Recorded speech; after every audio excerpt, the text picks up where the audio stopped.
makinig na lang sa akin. Siya na si Sa English po, representative John 14, let not your heart be troubled. You believe in God, believe also in me. In my Father's house, there are many mansions. If it were not so, I would have told you.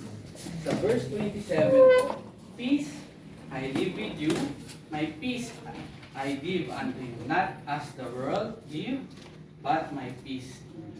Gusto ko po ibahagi, unang punto po, huwag po mabagabag ang ating puso ay sa Panginoon.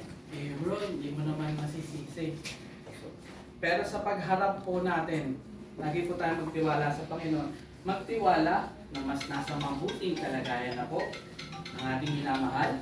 Manampalataya po, nakasama na siya ng Diyos. Amen. Wala na po ibang nakakapagbigay po ng kapayapaan sa atin, kundi mas nasa maayos na po siya.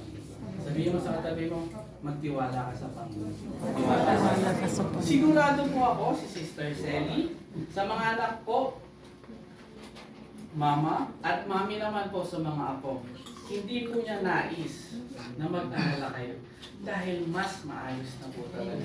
Amen. Pangalawang punto po, pinaghahandaan tayo ng Panginoon ng tahanan sa langit. Kahit ano pong mangyari, haharap po tayo sa kamatayan. Magkakaiba lamang po ang oras natin. Pero ang makakapagbigay po sa atin ng pag-asa is ang Panginoon po natin handa ang lupa. Ganun po tayo kahalaga sa Panginoon na pagkatapos po natin dito sa lupa, meron po tayong bahay sa langit. And isa po sa pinakamaganda, hindi po, nawala man si Sister Selly ngayon, panandalian lamang po ito. Sabihin niyo po, magkikita-kita rin po tayo sa langit.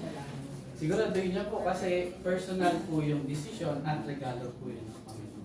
And sabi ko po dito, ito po yung pinaka-heart po ng gusto kong i-share. Kapayapaan na gumula sa Diyos. Sabi po dito, dahil sa pagmamahal ng Diyos, ngayon makakasigurado tayo na may magandang buhay after natin dito sa lupa. Ano man yung pinagdaanan po natin dito, may mas maganda pa rin po pupunta. Sabi dito, katulad na sinabi sa ng Diyos, kapayapaan mismo ng Diyos ang binibigay na po sa atin. Hindi po yung kapayapaan ng mundo, yung pera, yung security, yung position, kundi yung kapayapaan ng Diyos na yakap-yakap niya po Sister Selly at nakatingin po ngayon sa inyo. Sabi ko rin po dito, huwag na po tayo magduda or mag-alinlangan. Dadaan lamang po ito at magbibigay po ito ng paalala sa bawat isa na ito po yung magiging meeting natin dito sa lupa. Ngunit, sigurado po ba tayo na kasama pa rin natin si Sister Selly after po natin? Sigurado po ako si Sister Selly po ay kasama na po ng Panginoon. Dahil nakatabi din po siya namin sa church, nakatabi po rin siya, at nanampalataya din po siya sa Panginoon. Hindi po sasabihin ng Panginoon na manampalataya tayo, panghawakan natin ng kapayapaan niya kung hindi ito totoo. 1 year ago, namatay din po ang aking mother, mas bata pa po sa kanya, pero hindi po ako nalungkot. Konti lang. Ang nakapagbigay lang po sa, para lang po natin sa po. Hindi mo man siya nahawakan physical, pero mas sure tayo na mas nasa magandang. Kasi po, ang mas pinakang makakalungkot po yan ni Sister Selly, yung hindi po tayo makikita sa langit. And wala pong pwedeng makapagsigurado niyan kung sa langit po tayo pupunta, kundi isa po yung personal na desisyon. Paano po ba makakapunta sa langit? Siyempre po, kailangan niyo po mamatay, pero higit po sa lahat, kailangan po manampalataya kayo sa ginawa ni Jesus para sa inyo. Hindi po ito susukatin kung ilan yung pera niyo po sa bulsa, kung ano yung regalo po ito na kahit sino po pwede tumanggap. Pag sinabi niyo po hindi kayo karapat-dapat, yung po yung kaisa-isang qualification para tanggapin ang kaligtasan. And sabi ko nga po dun sa lahat, 10 years, 20 years, magkikita ulit kami ng mother. Yung Brother Romeo, for sure kung ilang years, pero kahit ano pong mangyari, makikita at magkikita po. Una-una nga lang daw po yan. Pero, ngayon pong nandito po tayo sa mga nasa lupa, yung mga naiwan po, maganda pong masigurado po na.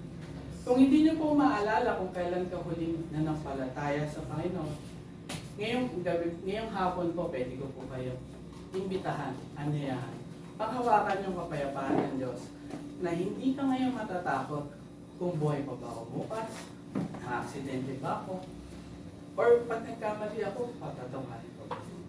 Lahat po yun mawawala. Sa moment na tinanggap po natin si Jesus at pinangawakan yung ginawa niya sa Panginoon. Ipinakaligtasan ng Panginoon, imbitahan ko po kayong sumubay sa panalangin. Panginoong Jesus, sinubuksan ko po ang pintuan ng aking puso. Patawad po sa mga pagkakamali, mga kasalanan ko. Naanting ko po ang pagmamahal mo, biyaya, pagtanggap, at bagong buhay na meron kay Jesus na nalalakaran ko dito sa mundo. Salamat po, Panginoon. Sa paghahanda mo ng tahanan ko dyan sa langit. Salamat din po. Makakasama din po namin Sister Sally sa kalangitan. Sa pangalan ni Jesus. Amen. Wala pong pwedeng makapanghusga or makapagsabi, ay, ito tinanggap.